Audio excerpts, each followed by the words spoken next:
Subscribe करें और देखें एक दिल दहला देने वाली हॉरर स्टोरी। बिना घबराए बेल आइकॉन प्रेस करना ना भूलें।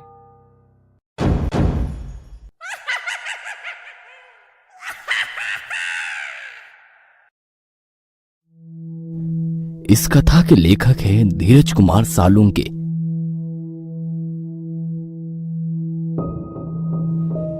रात के 2 बज रहे थे। एक 30-35 साल की औरत सुनसान रास्ते पर ऑटो का इंतजार कर रही थी।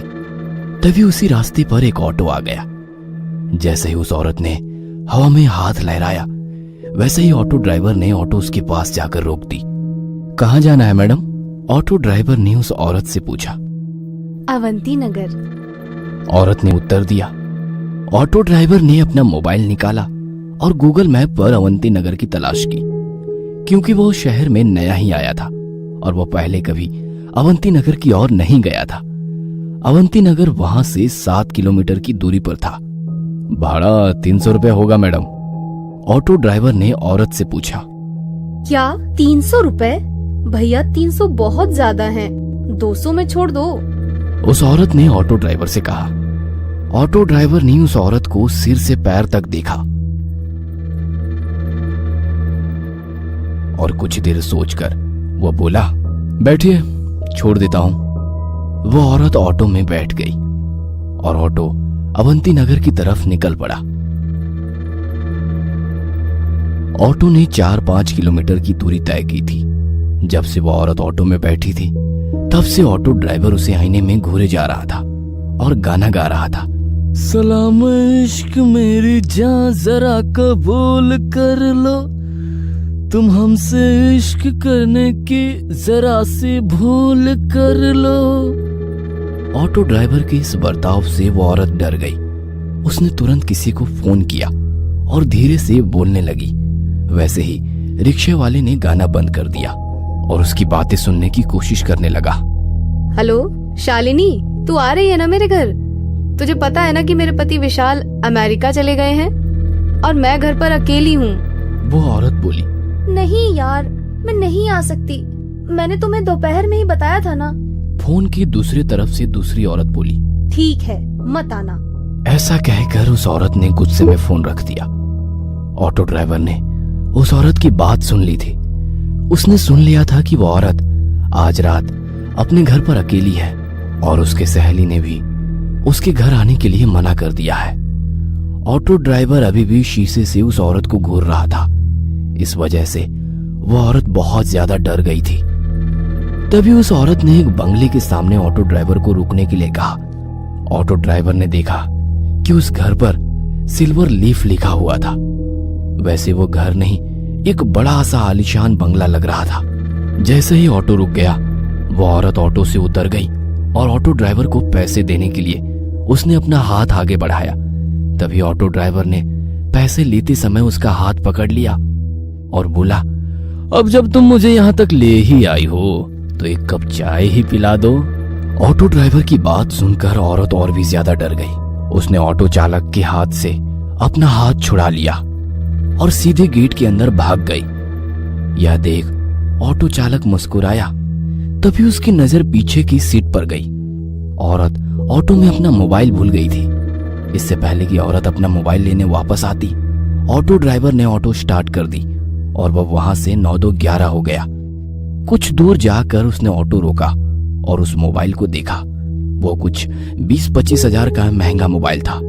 यह देखकर वो बहुत खुश हुआ, लेकिन उसने देखा कि मोबाइल बंद था। लेकिन अब कुछ समय पहले ही तो वो औरत मोबाइल पे किसी से बात कर रही थी, तभी तो मोबाइल चालू था। फिर इतने जल्दी ये बंद कैसे हो गया? वो मन ही मन बोला। लेकिन फिर उसने सोचा कि शायद मोबाइल की बैटरी डेड हो चुकी होगी, इसलिए बंद पड़ा होगा। तभी अचानक उसके सिर में एक डरावनी योजना आ गई। मोबाइल फोन देने के बहाने उस औरत के घर जाने की।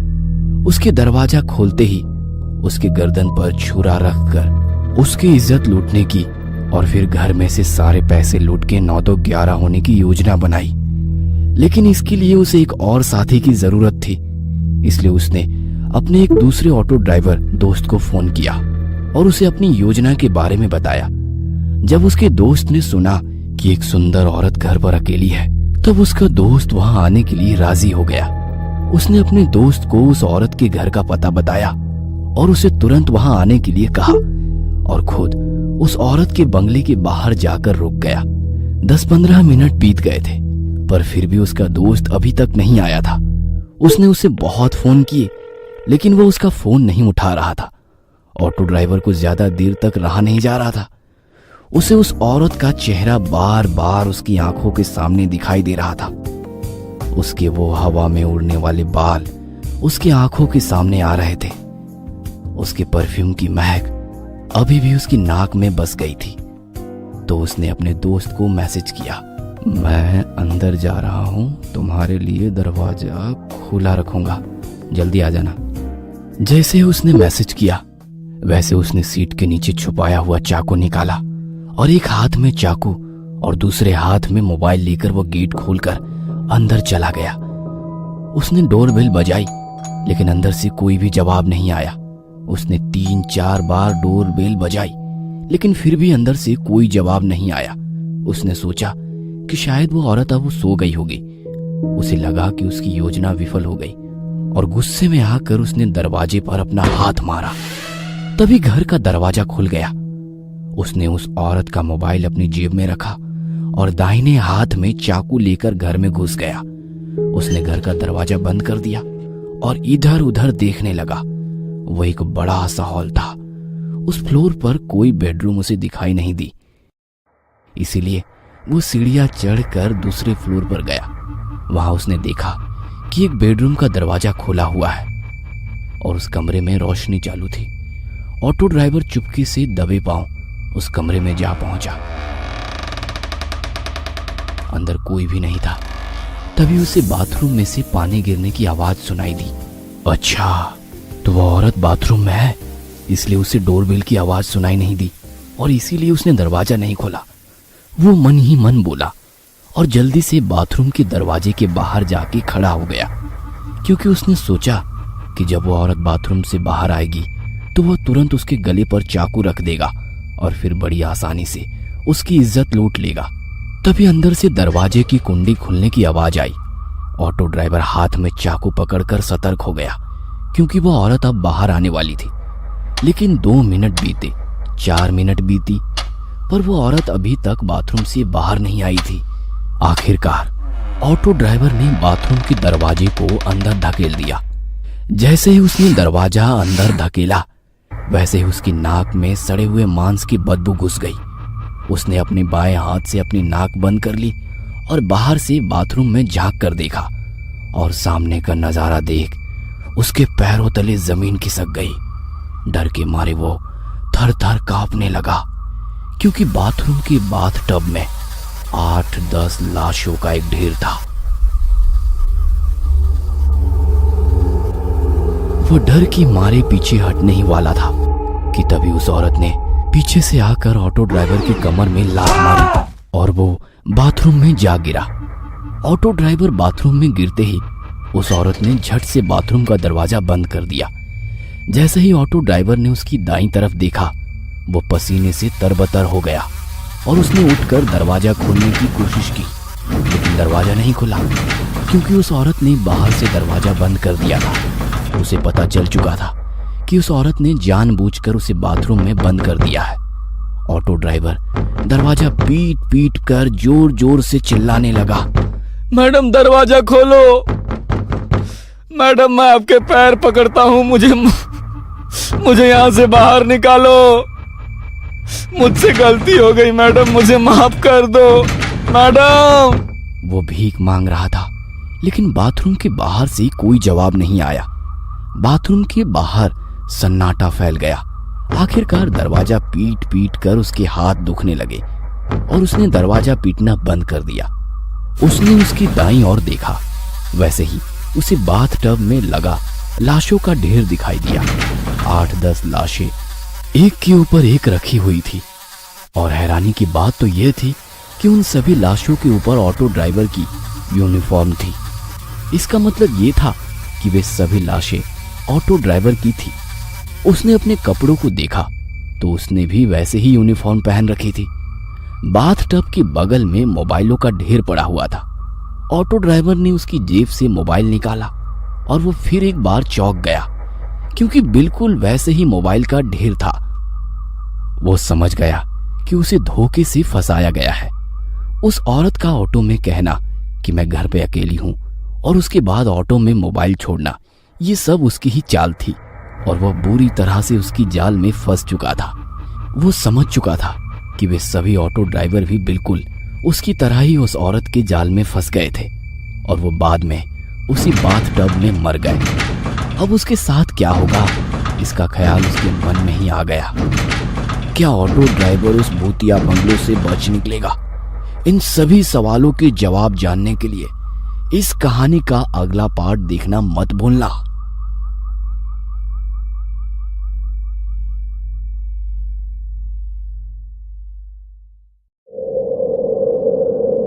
इस कथा के लेखक हैं Dhiraj Kumar Salunke. Auto driver bathroom में फंस गया था। वह डर के मारे पीछे हटने लगा। तभी उसके पैरों को कुछ लगा। जैसे उसने पीछे देखा, उसे एक झटका लगा। उसे लकड़ी की फर्नीचर के एक खोखले में एक और ऑटो ड्राइवर की लाश दिखाई दी, जिसकी आंखें बाहर निकल आई थी और मुंह में से जुबान बाहर लटक रही थी।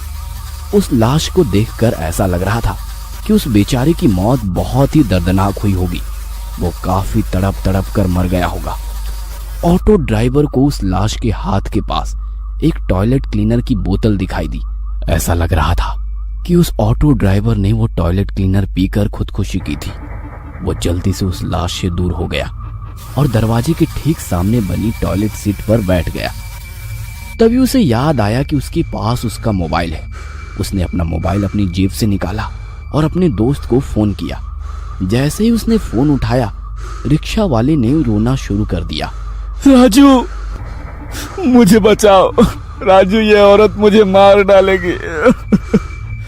ऑटो ड्राइवर फोन पर बात ही कर रहा था कि इतने में उसके हाथ से किसी ने उसका फोन छीन लिया। ऑटो ड्राइवर ने उसकी मोबाइल छीनने वाले की ओर देखा और डर के मारे उसके रोंगटे खड़े हो गए। उसे अपनी आंखों पर यकीन नहीं हो रहा था, क्योंकि उसका मोबाइल लकड़ी टेबल के नीचे पड़ी हुई लाश ने छीन लिया था। उस लाश ने ऑटो ड्राइवर का मोबाइल छीना और उसे किसी रसगुल्ले की तरह निगल गया और फिर वापस आकर खोखली की जगह में जाकर अपने हाथ पांव फैलाकर मुंह से जुबान बाहर निकालकर लेट गया। ऑटो ड्राइवर आंखें फाड़ फाड़ कर उस लाश की तरफ देख रहा था। उसने बचपन में अपने पिता से सुना था कि एक मरा हुआ आदमी फिर कभी नहीं उठता, लेकिन आज उसे एहसास हुआ कि उसके पिता गलत थे। उसके मन में ख्याल आया, क्या इन्हीं जीवों को भूत कहते हैं? भूत तो वही होते हैं ना, जो मर कर भी उठते हैं, चलते हैं, रात को यहां वहां घूमते हैं। उस मुर्दे को उठते देखकर ऑटो ड्राइवर की आंखें सफेद पड़ चुकी थी।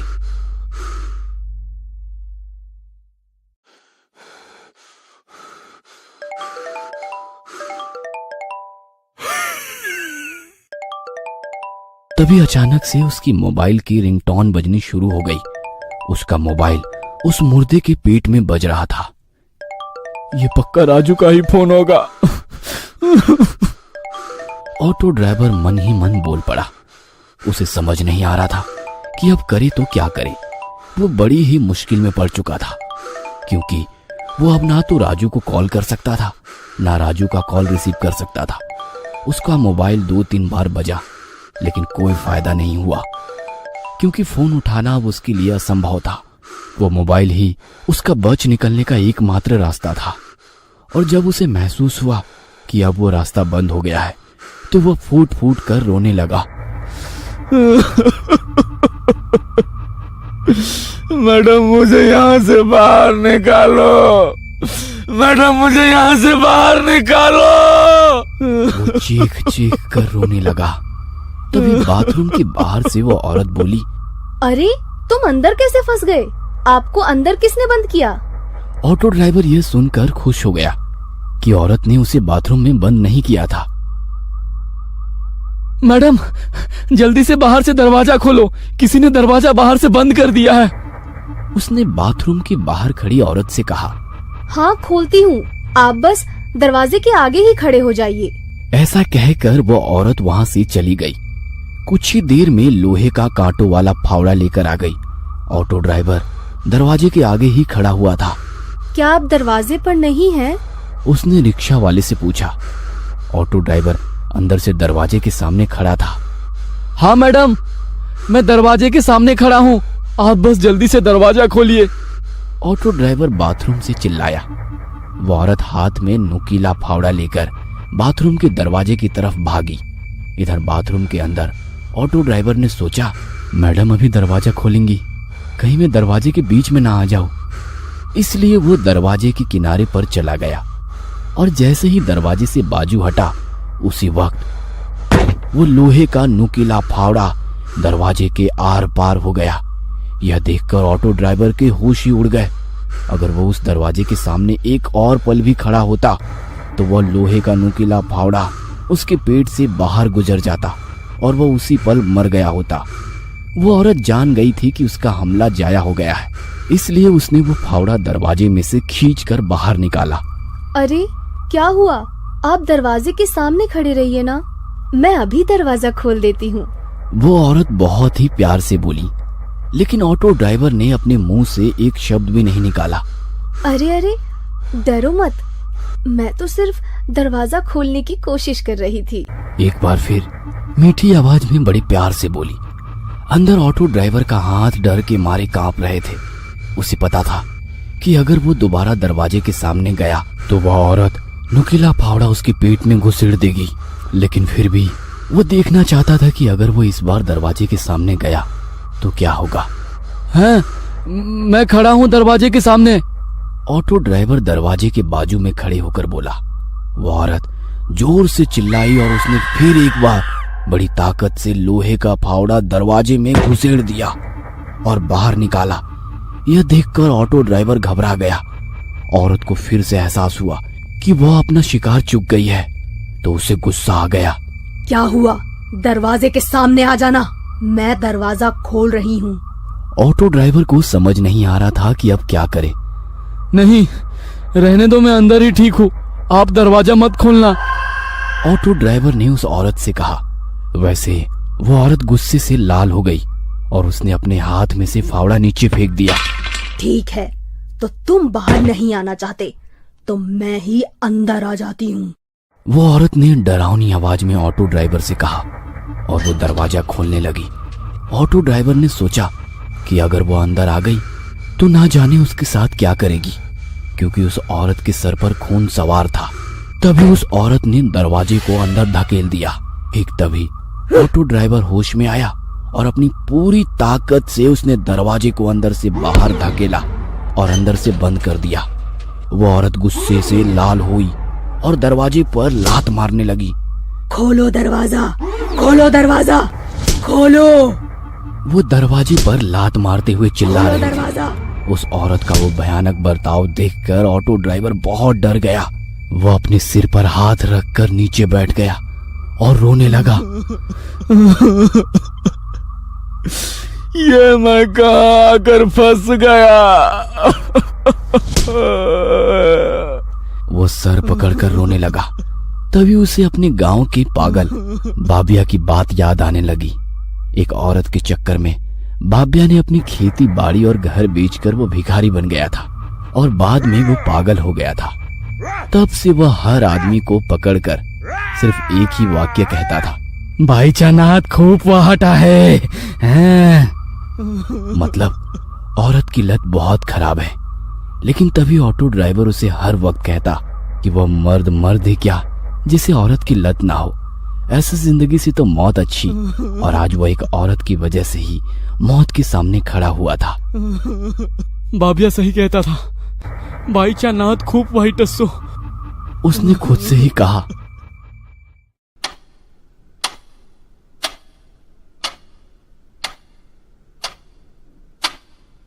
वो टॉयलेट सीट पर अपना सिर रखकर सोच रहा था। इतने में उसे एक ऑटो की आवाज सुनाई दी।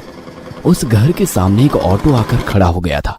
उसे पता चल गया था कि वो उसका दोस्त राजू ही था जो ऑटो में आया था। राजू, तू आ गया है। वो उठकर जोर जोर से राजू का नाम लेकर चिल्लाने लगा, राजू, ए राजू, मैं इस घर में हूँ। इस औरत ने मुझे बाथरूम में कैद कर दिया है। राजू, राजू। तभी उस औरत ने दरवाजे पर जोर से लात मारी। चुप बैठ, वरना तेरे मुंह में फावड़ा घुसेड़ दूंगी। उसने रिक्शा वाले से कहा। नहीं, चुप बैठूंगा। ऑटो ड्राइवर थोड़ी हिम्मत दिखाते हुए बोला। तभी उस औरत ने जोर से दरवाजे पर लात मारना शुरू कर दिया। ऐसा लग रहा था कि जैसे दरवाजा टूटने ही वाला है। ऑटो ड्राइवर बहुत डर गया था। तभी घर की डोरबेल बजी। वैसे ही औरत शांत हो गई और ऑटो ड्राइवर राजू राजू कहकर चिल्लाने लगा। जरा रुको, हाँ मैं बस 1 मिनट में आई। वो औरत मीठी आवाज में चिल्लाई और दरवाजा खोलने के लिए वहां से चली गई। ऑटो ड्राइवर बाथरूम के दरवाजे पर आ गया। दरवाजे में लोहे का फावड़ा घुसाने के कारण दरवाजे में छेद हो गए थे। ऑटो ड्राइवर एक छेद से बाहर देखने लगा। बेडरूम में कोई नहीं था। 3-4 मिनट में वो औरत राजू को बेडरूम में ले आई। राजू को देखकर ऑटो ड्राइवर ने चिल्लाना शुरू कर दिया। राजू बचाओ, इस औरत ने मुझे बाथरूम में बंद कर दिया है। राजू। राजू ने ऑटो ड्राइवर की आवाज सुन ली। वो दौड़ता हुआ बाथरूम के दरवाजे पर आया और बोला, रुको, मैं दरवाजा खोलता हूँ। उसने दरवाजा खोलने की कोशिश की, लेकिन वो खुल ही नहीं रहा था। इस औरत को मत छोड़ना राजू, इसने मुझे अंदर बंद कर दिया है। इसने मुझे मारने की कोशिश की है। खलास कर डालो इसको। ऑटो ड्राइवर ने बड़े गुस्से में राजू से ये कहा। यह सुनकर राजू गुस्से से लाल हो गया। उसने अपनी जेब से चाकू निकाला और जोर से चिल्लाया।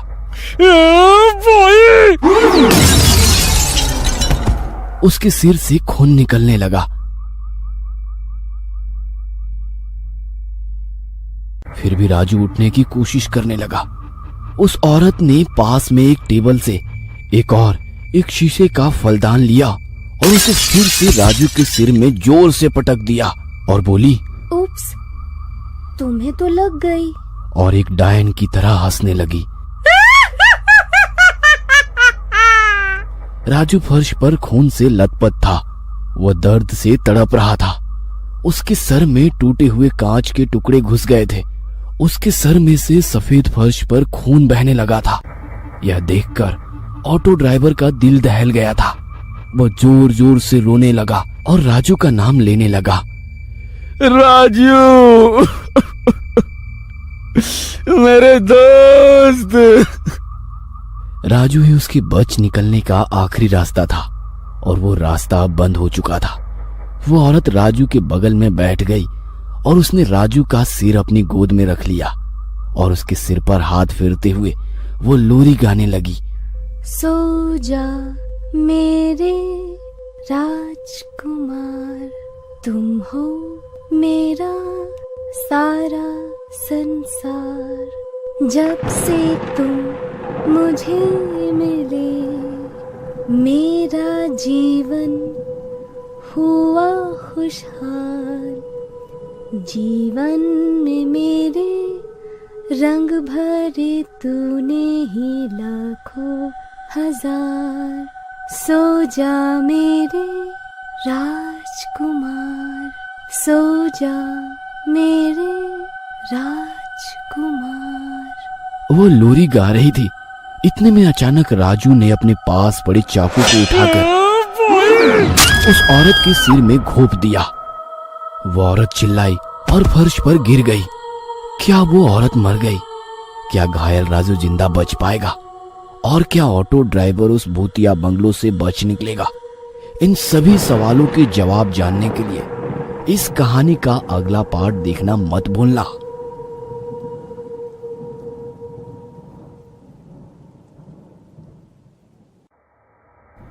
इस कथा के लेखक हैं धीरज कुमार सालुंके। राजू को जिंदा देखकर ऑटो ड्राइवर बहुत खुश हुआ। उसकी आंखों में खुशी के आंसू आ गए। राजू, मेरे भाई, तू जिंदा है। जल्दी से यहाँ आ जा और मुझे यहाँ से बाहर निकाल। उसने राजू से कहा। राजू ने अपने हाथों की कोहनी को फर्श पर टिका दिया और कोहनी के बल वो बाथरूम के दरवाजे पर आ गया। उसने दरवाजा खोलने के लिए अपना हाथ उठाया, तभी रिक्शा चालक जोर से चिल्लाया, राजू पीछे देख। और जैसे ही उसने पीछे मुड़कर देखा, उस औरत ने उसके मुंह पर लोहे का फावड़ा दे मारा और राजू का सिर उल्टा हो गया। यह देख ऑटो ड्राइवर का मुंह खुला का खुला रह गया। वो औरत फिर से जिंदा हो गई थी और उसने लोहे के फावड़े से एक ही बार में राजू को मार दिया था। लेकिन ये कैसे हो सकता है? ये औरत तो मर चुकी थी। राजू ने इसके सिर में चाकू घोंप दिया था और चाकू अभी भी उसके सिर में है। ऑटो ड्राइवर सोचने लगा। उस औरत ने उसके हाथ में से फावड़ा फर्श पर फेंक दिया और उसने अपने सिर में घुसा हुआ चाकू बाहर खींच लिया। फिर उसने उस चाकू पर लगे खून को अपनी लंबी और काली जीभ से चाटा। उस औरत की साड़ी राजू के खून से लथपथ हो गई थी। उसके लंबे काले बाल बिखरे हुए थे। उसकी आंखों के नीचे काले घेरे आ गए थे। थोड़ी देर पहले उसके चेहरे पर जो चमक और चेहरे की नाजुकता दिख रही थी, अब वो गायब हो गई थी। उसके हरकत से उसके इंसान होने के कोई संकेत नहीं दिखाई दे रहे थे, क्योंकि एक इंसान कभी भी इतना निर्दयी नहीं हो सकता और कोई भी इंसान सर में चाकू घोंपने के बाद जिंदा नहीं होता।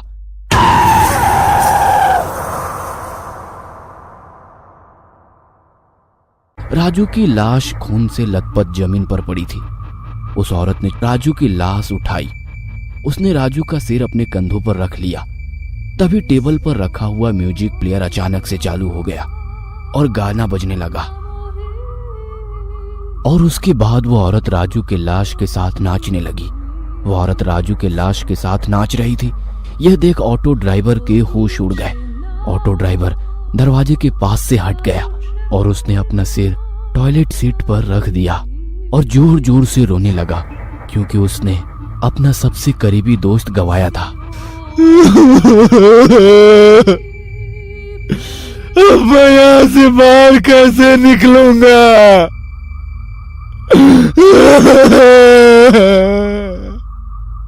वो रोते रोते खुद से ही बोल पड़ा। उसे पता चल गया था कि वो औरत या तो भूत या फिर चुड़ैल है और उस चुड़ैल का मकसद सिर्फ उसकी मौत है। उसने आंखें मूंद ली और भगवान का ध्यान करने लगा। कुछ देर बाद वो भगवान का ध्यान करते हुए सो गया, लेकिन कुछ ही समय में किसी ने उसे गाल पर जोर से थप्पड़ मार दिया। कौन है? कौन है? ऑटो ड्राइवर नींद से जागते हुए बोला। बाथरूम में चारों ओर देखा। उसके और उसके लाशों के सिवा बाथरूम में कोई नहीं था। उसने पीछे मुड़कर मेज के नीचे लाश को देखा। वह अभी भी अपने हाथों और पैरों को फैलाकर लेटी हुई थी और उसकी आंखें और मुंह खुले थे। ऑटो ड्राइवर की नजर उस लाश की जांघ पर गई। उसकी जांघ के नीचे एक काली कवर वाली डायरी थी। उसे लगा कि उसे कोई आभास हुआ होगा, इसलिए वह फिर से सो गया। जब वो सो गया तो किसी ने उसे पीछे से उसके पिछवाड़े में लात मारी। उसने पीछे मुड़कर देखा, लेकिन उसके पीछे कोई नहीं था। वहां केवल मेज के खोखले में उसी ऑटो ड्राइवर की लाश पड़ी हुई थी, जो उसका मोबाइल निगल गया था। तभी उसके मन में एक सवाल आया, क्या इसी लाश ने तो मुझे लात नहीं मारी? वो मन ही मन बोल पड़ा।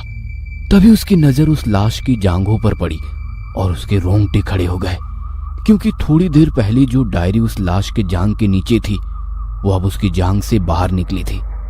इसका मतलब ये था कि या तो वो डायरी खुद चलकर उस लाश की जांघ के बाहर निकली होगी या फिर वो लाश वहां से सड़क गई होगी। और डायरी तो खुद से चल नहीं सकती। इसका मतलब वो लाश ही थी जो वहां से हिली थी। उसे समझ आ गया कि वो लाश ही थी जिसने उसे पहले थप्पड़ मारा और बाद में लात मारी थी। वो लाश उसी जगह पर पड़ी थी और कुछ हलचल कर रही थी, पर उसे देखना था कि क्या वो लाश जिंदा है। इसलिए उसने बाथटब के पास में से एक मोबाइल फोन उठाया और उस लाश पर फेंक दिया, लेकिन वो लाश हिली नहीं।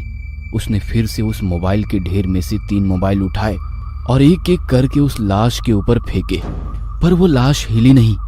उसे लगा कि उसे कोई वहम हुआ होगा, इसलिए वो फिर से जाकर टॉयलेट सीट पर सर रखकर सो गया। उसने आंखें बंद कर ली थी। इतने में उसके सर पर कुछ आ टकराया। ऑटो ड्राइवर ने आंखें खोली और चिल्लाया, कौन है? तभी उसकी नजर उसके सामने पड़े हुए मोबाइल पर पड़ी और उसकी सांसें रुक गई, क्योंकि उसके सर पर किसी ने मोबाइल फेंक कर मारा था। उसने पीछे मुड़कर टेबल के खोखले में पड़ी लाश को देखा। उसके बाजू में 3 मोबाइल पड़े हुए थे। यह देखकर तो उसका दिल धड़कना बंद हो गया, क्योंकि उसने उस लाश के ऊपर 4 मोबाइल दे मारे थे। अब यहां सिर्फ 3 थे। इसका मतलब वो लाश ही थी जिसने उसे मोबाइल फेंक कर मारा था। वो उस लाश को देखकर पीछे पीछे जाने लगा। तभी उसके पीछे बाथ टब में से दूसरी लाश ने उसके पिछवाड़े में लात मारी और ऑटो ड्राइवर सीधे टेबल के नीचे पड़े हुए लाश के पैरों में जा गिरा।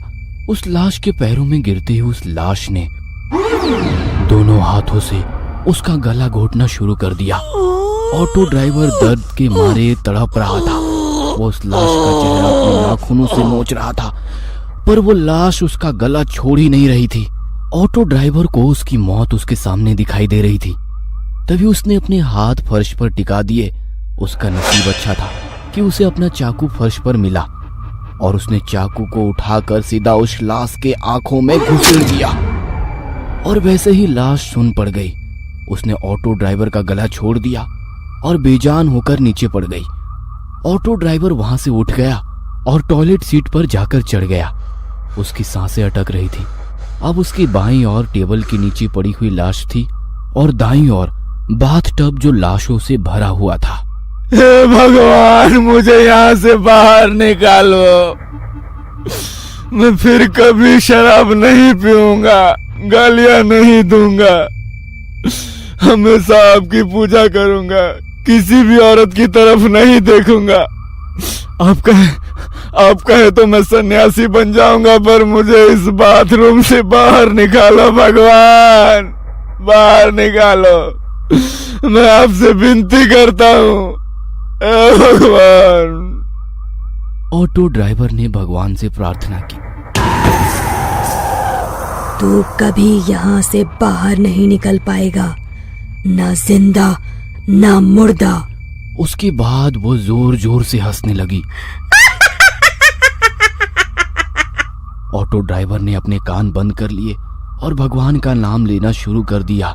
हे राम, हे राम, हे राम, हे राम, हे राम, हे राम। पर भगवान का नाम लेते हुए उसके मन में एक ही सवाल आया, क्या भगवान उसके इस गलती के लिए माफ कर देंगे?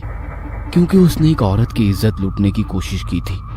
उसके मन में ना जाने कौन सा ख्याल आया और उसने भगवान का नाम लेना बंद कर दिया। कुछ देर बाद सुबह हो गई थी और वो सोचने लगा, क्या मेरे इस गलती की सजा सिर्फ मौत है? क्या सच में मैं इस बाथरूम के बाहर कभी नहीं निकल पाऊंगा? क्या मैं कभी अपने बीवी बच्चों को नहीं देख पाऊंगा?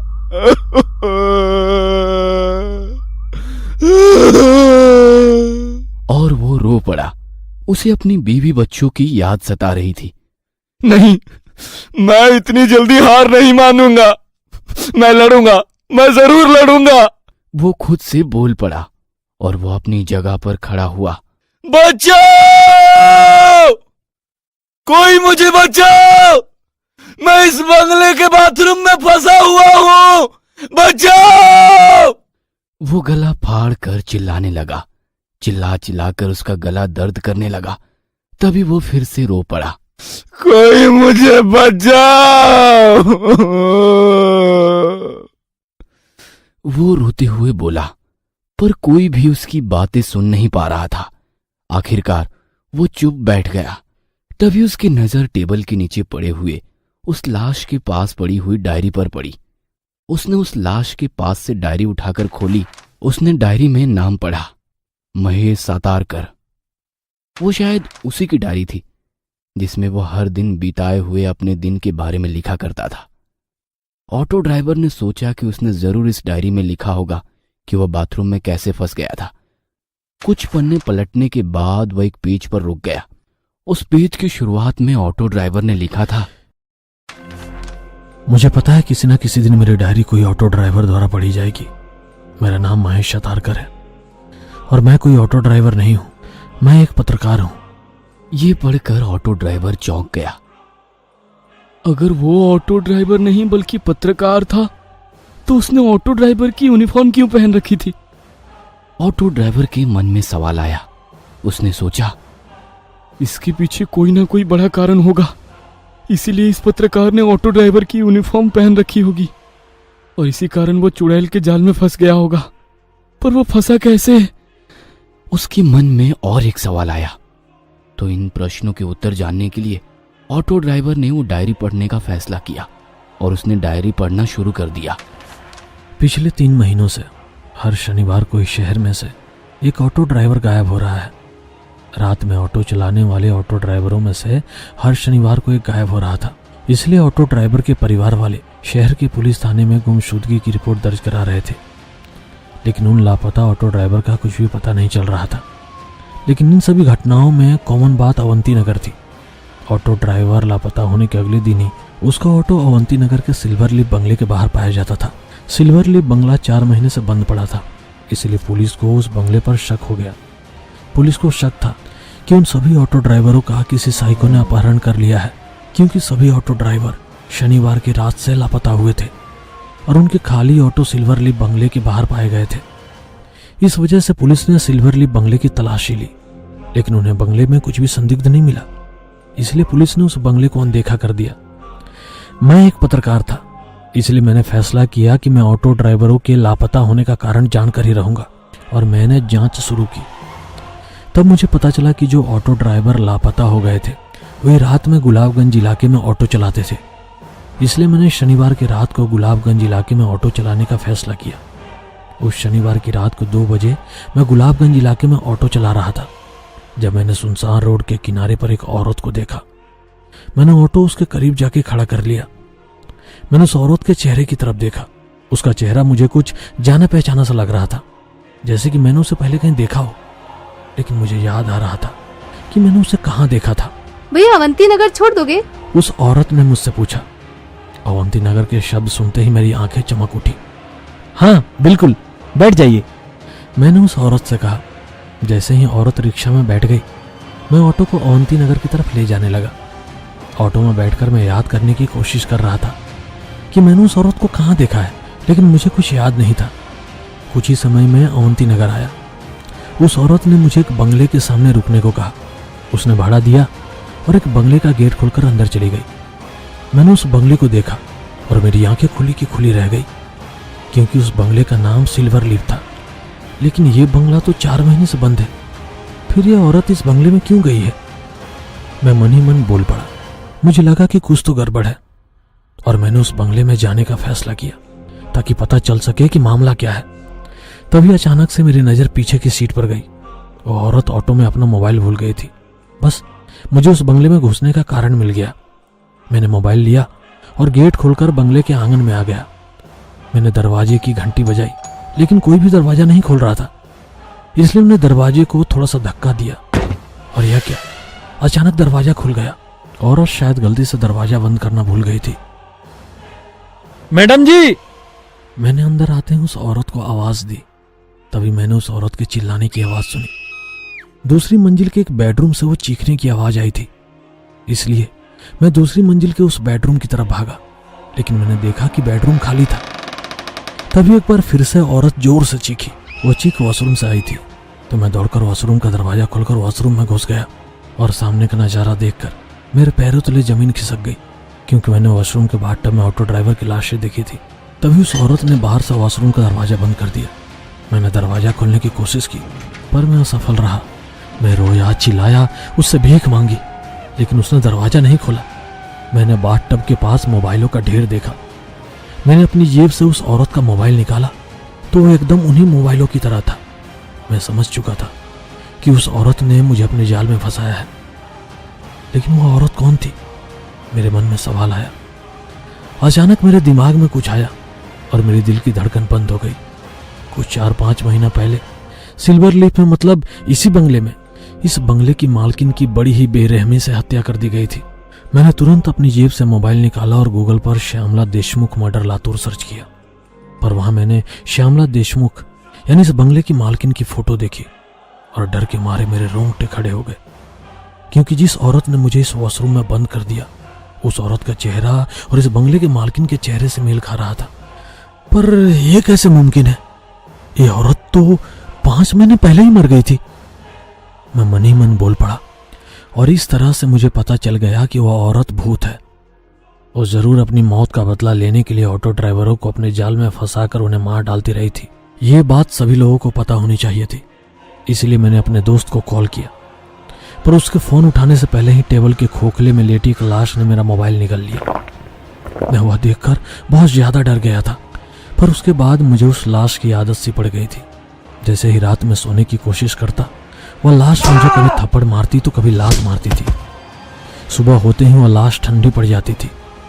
दिन के समय तो कुछ भी हरकत नहीं करती थी, इसलिए मैंने दिन में ही सोने का फैसला किया। रात होते ही उस औरत का भूत वॉशरूम के बाहर बेडरूम में बड़ी ही डरावनी आवाज में गाना गाते हुए नाचती थी।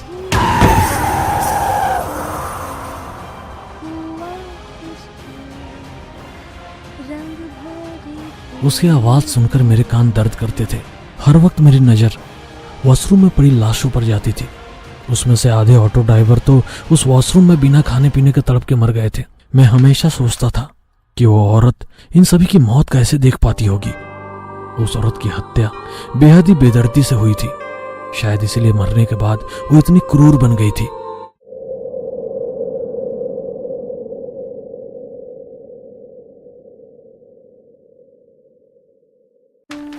मिसेस देशमुख के साथ बहुत बुरा हुआ था।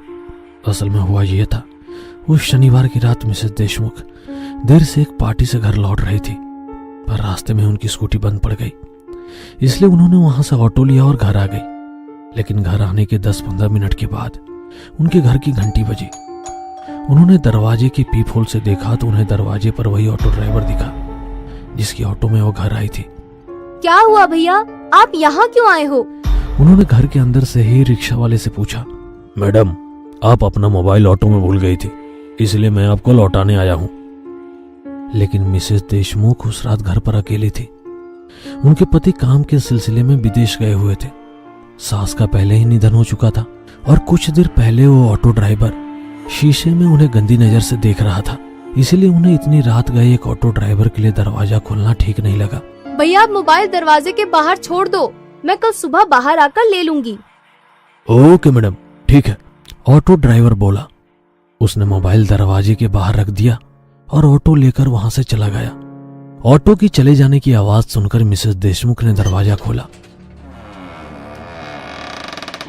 और वो ऑटो ड्राइवर के जाल में फंस गई। जैसे ही उन्होंने दरवाजा खोला, रिक्शा चालक का एक दोस्त जो वहीं छुपा हुआ था, उसने मिसेस देशमुख की गर्दन पर चाकू रख दिया और बोला, बिल्कुल चुप रहना, अगर आवाज की ही तो गला काट दूंगा।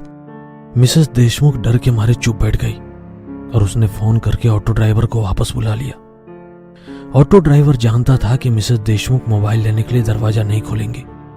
वह जानता था कि जब वो मोबाइल रखकर उनके घर से चला जाएगा तभी मिसेस देशमुख घर के बाहर मोबाइल लेने के लिए आएंगी। इसलिए उसने अपने प्लान में अपने दोस्त को शामिल कर लिया था। उसने दरवाजे की बेल बजाने से पहले ही अपने दोस्त को दरवाजे के बाजू में चाकू लेकर खड़ा करवाया था और सब उसके प्लान के मुताबिक हुआ और मिसेस देशमुख उसके जाल में फंस गई। ऑटो ड्राइवर उसके दोस्त ने मिलकर मिसेस देशमुख से जबरदस्ती की। उसके बाद उन्होंने घर का सारा सोना और पैसे लूट लिए और वहां से जाते समय उन्होंने मिसेस देशमुख के हाथ पैर रस्सी से बांध दिए, उनके मुंह को कपड़े से बांध दिया और उन्हें वॉशरूम के बाथटब में मरने के लिए फेंक दिया। वहां से भागते समय ऑटो ड्राइवर के दोस्त ने बाहर से घर को ताला लगाया ताकि जब कोई उनके घर आए तो उन्हें ऐसा लगे कि मिसेस देशमुख घर पर नहीं है और वो कहीं बाहर चली गई है। सुबह जब उनकी नौकरानी घर का काम करने के लिए बंगले पर आई तो उसने देखा कि घर के दरवाजे पर ताला लगा हुआ है। उसने मिसेस देशमुख को कॉल किया लेकिन उनका फोन बंद था, इसीलिए वो वहां से चली गई।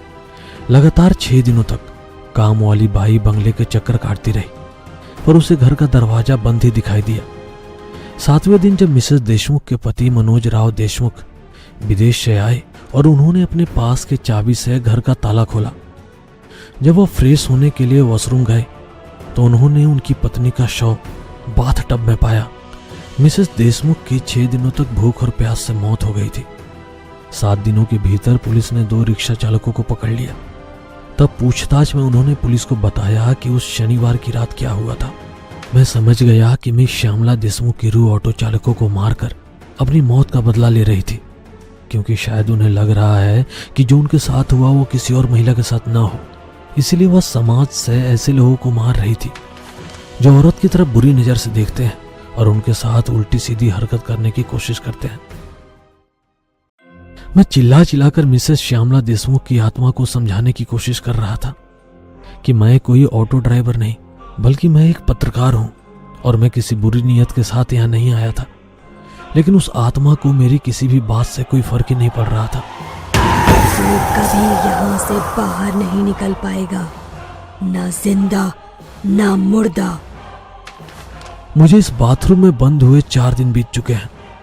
भूख प्यास से मेरा शरीर कमजोर हो चुका है। अब तो जैसे मेरे जीने की इच्छा ही खत्म हो रही है।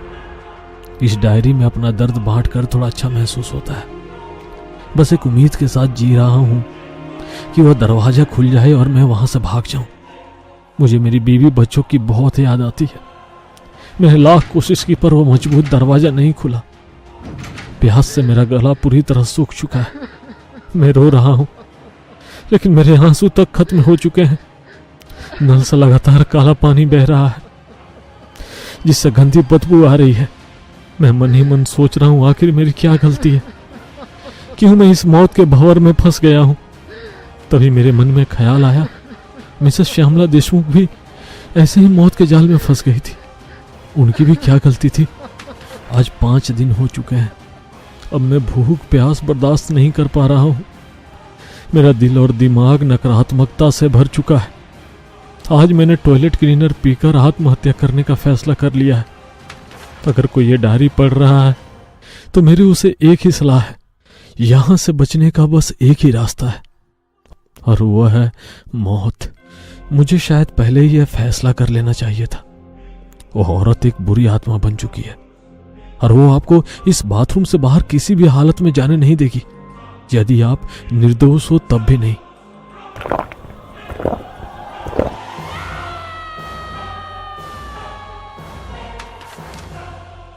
डायरी के आगे के पन्ने खाली थे। ऑटो ड्राइवर उस पत्रकार की डायरी पढ़ के बहुत डर गया था, क्योंकि उसे पता चल गया था कि जो भी इस बाथरूम में फंसता है उसकी मौत बहुत दर्दनाक होती है। उसे लगा कि पत्रकार सही था।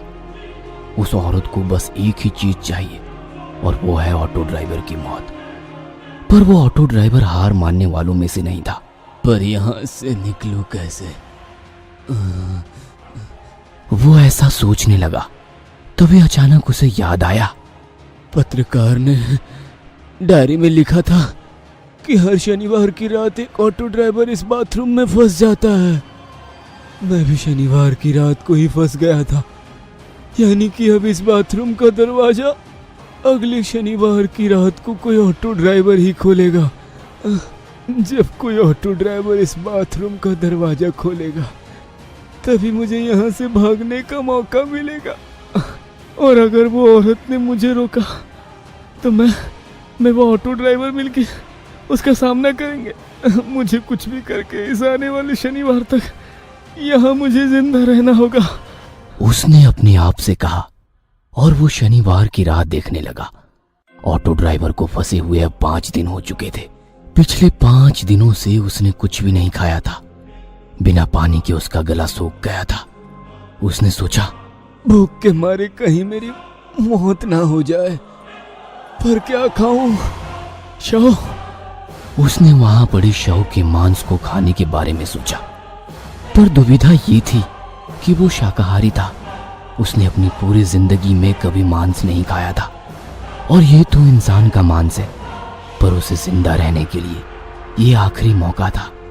इसलिए उसने इंसानी मांस खाने का सोचा। उसने खोखले में पड़ी हुई लाश के आंख से चाकू निकाला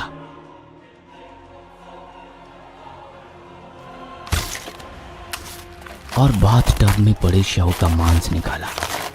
उसने अपनी जेब से लाइटर निकाला और उस मांस को चाकू में लगाकर उस मांस को भूनकर खाने लगा। उसे 2-3 बार उल्टियां आई, पर उसे जिंदा रहने के लिए वो मांस खाना पड़ा।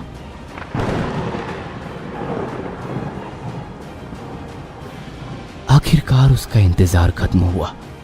शनिवार की रात आई। ऑटो ड्राइवर इंसानी मांस खाकर शनिवार तक जिंदा रहा। उसने घड़ी में देखा तो रात के 2 बजे थे। वो औरत पक्का नई शिकार के लिए निकल गई होगी। हाँ। उसने अंदाजा लगाया क्योंकि वो भी रात के 2 बजे के आसपास उससे मिला था। वो औरत गुलाबगंज रोड पर ऑटो की राह देख रही थी। तभी वहां एक ऑटो आई। ऑटो ड्राइवर ने पूछा, कहाँ जाना है मैडम? अवंती नगर। उस औरत ने कहा। अवंती नगर सुनते ही ऑटो ड्राइवर थोड़ा डर गया क्योंकि उसे पता था कि गायब हुए ऑटो ड्राइवर्स की ऑटो रिक्शा दूसरे दिन अवंती नगर के कोई सिल्वर लीफ बंगले के बाहर मिलते थे। उसने मन ही मन कुछ सोचा और कहा, नहीं नहीं मैडम, अवंती नगर मैं नहीं आऊंगा। उसने औरत से कहा, अरे मुझे पता है भैया कि आप क्यों मना कर रहे हो, पर क्या आपको मैं कोई अपराधी लग रही हूँ? मेरी स्कूटी बंद पड़ी है, रात के 2 बजे हैं और मुझे घर जाना है, काफी देर हो गई है और आज घर पे मैं अकेली हूँ। आप अगर घर नहीं छोड़ेंगे तो मैं घर कैसे जाऊंगी? वो औरत ऑटो ड्राइवर से बोली। ये सुनकर ऑटो ड्राइवर को उस औरत पर दया आ गई। इंसानियत के नाते उसने कहा, ठीक है मैडम, बैठिए। वो औरत ऑटो में बैठ गई और ऑटो अवंती नगर की ओर चल पड़ा। यहाँ बाथरूम में बैठकर ऑटो ड्राइवर उस औरत और दूसरे ड्राइवर की राह देख रहा था। तभी उसे बंगले के बाहर किसी ऑटो रुकने की आवाज आई और थोड़ी देर बाद उसे ऑटो जाने की आवाज आई। उसे पता था उस औरत ने ऑटो में मोबाइल छोड़ा होगा और ऑटो ड्राइवर उसे देने वापस यहाँ आएगा। थोड़ी देर बाद वही हुआ। उसी बंगले के बाहर ऑटो रुकने की आवाज आई। वो ऑटो ड्राइवर ईमानदार था, इसलिए वो मोबाइल देने वापस आया था। उसने बंगले की ओर देखा। उस पे लिखा था देशमुख विला। उसे लगा कि उसे सिल्वर लीफ बंगले से खतरा है, ना कि देशमुख विला से। इसलिए उसने बंगले के अंदर जाने का निर्णय लिया। उसने 2-3 बार डोरबेल बजाई पर अंदर से कोई आवाज नहीं आई। उसे लगा शायद वो औरत सो रही होगी। तभी किसी के चिल्लाने की आवाज आई, कोई तो बचाओ मुझे, मैं इस बाथरूम में फंस गया हूँ, बचाओ। बाथरूम से ऑटो ड्राइवर चिल्लाने लगा। बंगले के अंदर से आने वाली आवाज सुनकर नया ऑटो ड्राइवर सावधान हो गया और उसने दरवाजे पे हाथ मारा तो दरवाजा खुला था।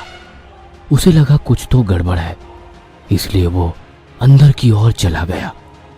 तभी उसे बाथरूम में फंसे ऑटो ड्राइवर की आवाज आने लगी, बचाओ बचाओ, मैं ऊपर वाले कमरे के बाथरूम में फंस गया हूँ, बचाओ बचाओ। नया ऑटो ड्राइवर दौड़ते हुए उस बाथरूम की ओर गया। जल्दी दरवाजा खोलो, मुझे यहाँ से बाहर निकालो, उस औरत ने मुझे इस बाथरूम में बंद कर दिया है, जल्दी खोलो। हाँ हाँ 1 मिनट। ऐसा कहकर नए ऑटो ड्राइवर ने दरवाजा खोला और दरवाजा खोलते ही उस औरत ने नए ऑटो ड्राइवर को पीछे से लात मारी और वो नया ऑटो ड्राइवर भी बाथरूम में गिर गया। और वो तभी उस औरत ने बाहर से दरवाजा बंद कर दिया।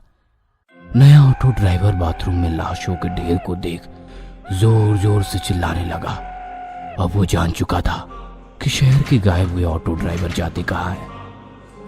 दूसरी ओर पुराना ऑटो ड्राइवर अपना सर पकड़ के बैठा था क्योंकि उसका यहाँ से बाहर निकलने का प्लान फेल हो चुका था। नया ऑटो ड्राइवर दरवाजे पे लात मारने लगा, दरवाजा खोलो वरना मैं तुम्हें छोड़ूंगा नहीं, तुम्हें जान से मार दूंगा। तभी अचानक पुराने ऑटो ड्राइवर ने कहा, दोस्त तुम्हारा मोबाइल कहाँ है, जल्दी से निकालो और पुलिस को फोन लगाओ, जल्दी निकालो। तभी नए ऑटो ड्राइवर ने अपने जेबें तराशते हुए कहा, अरे अरे मैं अपना मोबाइल फोन ऑटो में भूल गया। ये सुनते ही पुराने ऑटो ड्राइवर को गुस्सा आया। तेरी माँ की, मैं इतने दिन तुम्हारी राह देख रहा था और तुम मोबाइल ऑटो में भूला है। पर यहाँ हो क्या रहा है, हमें यहाँ क्यों बंद किया है? तभी पुराने ऑटो ड्राइवर ने उसे सारी बातें बताई। अब हम यहाँ से कैसे बाहर निकले? कि तभी दरवाजे पे किसी ने हाथ मारा और उस औरत ने बाहर से कहा, मैं तुझे बाहर निकालूंगी, पर तुझे मेरा एक काम करना पड़ेगा। काम? कौन सा काम? तुम्हारे सामने वाले ऑटो ड्राइवर को मार डालो।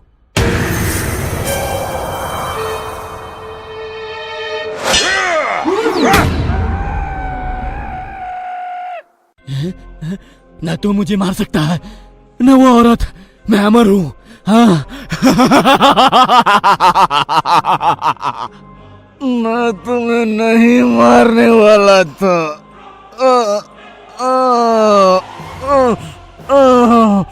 पर मैं मरने वाला था, हैं? क्योंकि मुझे पता था ऐसा ही कुछ होगा, और आज नहीं तो 2 दिन बाद तू मुझे मार ही देता, क्योंकि मैं कमजोर हो चुका हूँ, हैं? इसलिए तू मुझे मारो, इसके पहले मैं ही तुम्हें मार दूंगा। हाँ, हाँ। नहीं नहीं, मुझे मत मारो, मैं तुम्हारे पैर पकड़ता हूँ। मुझे मत मारो, मत मारो मुझे।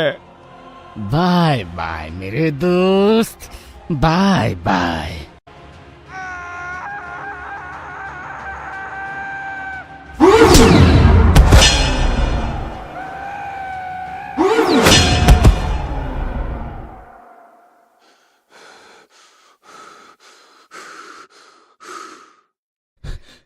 मैडम, मैडम, मैंने उसे मार दिया, मैडम। और अचानक दरवाजा खुल जाता है। नया ऑटो चालक अपने पेट पर हाथ रखकर वॉशरूम से बाहर आता है।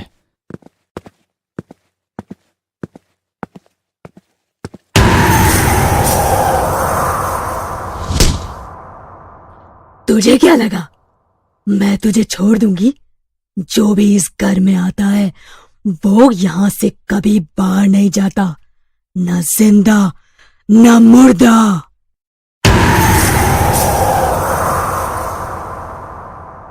घर आजा सजन, तेरी राह तकूं मैं रात दिन, के कहीं न लागे मन, तेरे बिन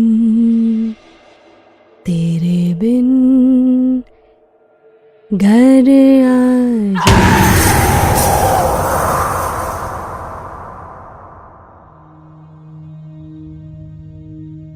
आजा सनम मधुर चांदनी में हम तुम मिले तो वीराने में आ जाएगी बहार, झूमेगा आसमान। तभी अचानक रास्ते के किनारे उसे एक औरत दिखी। उसने औरत के पास आकर ऑटो रोका। कहाँ जाना है? अवंती नगर। ये सुन ऑटो ड्राइवर को डर के मारे पसीना आ जाता है। नहीं मैडम, ऑटो नहीं जाएगा वहाँ। प्लीज छोड़ दो ना, आज मैं अकेली हूँ घर पर। नहीं, ऑटो नहीं जाएगा। ऐसा कहते हुए ऑटो ड्राइवर वहाँ से चला जाता है। कुछ दूर जाने के बाद वो सोचता है, ये कैसे मुमकिन है? ये औरत तो 4-5 महीने पहले मर चुकी थी। तभी अचानक उसे गाना सुनाई देने लगता है।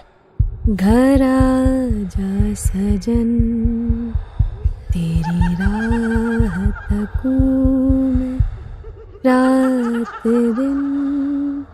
ऑटो ड्राइवर आईने में दिखता है तो वो औरत पीछे ऑटो में बैठी हुई वही गाना गा रही थी।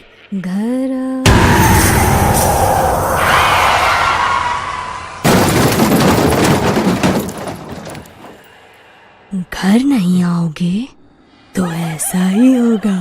And welcome home.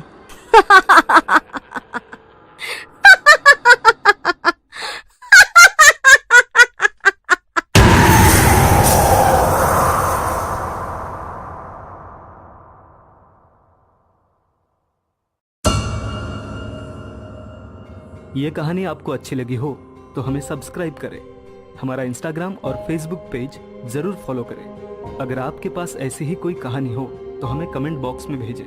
हम कोशिश करेंगे कि अगली एनिमेटेड स्टोरी आपकी होगी।